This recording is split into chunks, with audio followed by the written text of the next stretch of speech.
निलंगा विधानसभा मतदारसंघात विकासाचे कार्य सुरू ठेवण्यासाठी नागरिकांनी अफवांना मतदानातून उत्तर द्यावे असे आवाहन माजी मंत्री आमदार संभाजीराव पाटील निलंगेकर यांनी केले आहे। आशीर्वाद यात्रेदरम्यान त्यांनी विविध गावांमध्ये भेटी देऊन नागरिकांशी संवाद साधला आणि कमळ चिन्हाच्या उमेदवाराला पाठिंबा देण्याचे आवाहन केले। त्यांनी सांगितले की विकासाच्या मुद्द्यावर निवडणुकीला सामोरे जात असून सबका साथ सबका विकास या तत्वावर आपली कारकीर्द आधारलेली आहे।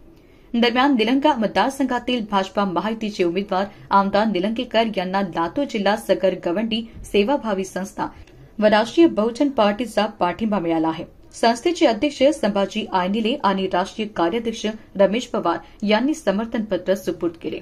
लागायला जाऊ नका, हे गाव जे नम्रतेने हात हे जोडून तुमच्या समोर चालतं, ही निलंग्याची माती आहे, निलंग्याचा स्वाभिमान आहे। अहो, तुम्ही तुमचा स्वतःचा विकास करू शकला नाही, तुम्ही आमच्या गावात येऊन काय विकासाची भाषा करणार आहेत? महाराष्ट्रातले सर्वात मोठे पद तुमच्याकडे होते, महाराष्ट्रातले सर्वात जास्त कारखाने तुमच्याकडे होते।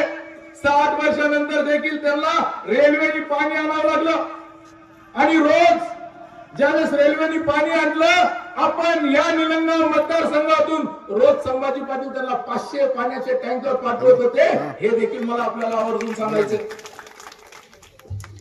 मी आपल्या सर्वांना चौकात बस स्टँड हो आपल्या सर्वांना आवर्जून सांगायचं का विरोध होय त्या व्यक्तीचा आणि माझा त्यांचा विरोध काय, माझा त्यांचा राग काय।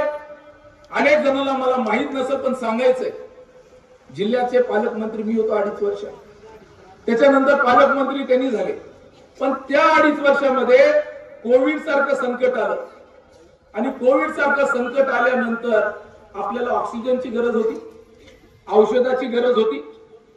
हे बघा, हे सगळे टीव्ही वाले आहेत, मीडिया वाले आहेत, तुम्ही माहिती घ्या। खोटं बोलत असेल तर त्यांनी येऊन सांगायचं की हे चुकीचं स्टेटमेंट आहे। या मतदारसंघामध्ये निलंग्याच्या हॉस्पिटलला ऑक्सिजनची गरज होती, पालकमंत्री ठरवायचा की कुणाला किती ऑक्सिजन द्यायचं, कुणाला किती औषध द्यायचे। मग त्यावेळेस हे पालकमंत्री असताना निलंग्याच्या हॉस्पिटलला यांनी त्यावेळेस जर आपल्याला ऑक्सिजन सिलेंडर दिलं नाही, हे कसलं राजकारण? माणसं मरायला लागलेत, आम्ही तुम्हाला औषध मागतोय, आम्ही तुम्हाला ऑक्सिजन सिलेंडर मागतोय, तुम्ही ऑक्सिजन सिलेंडर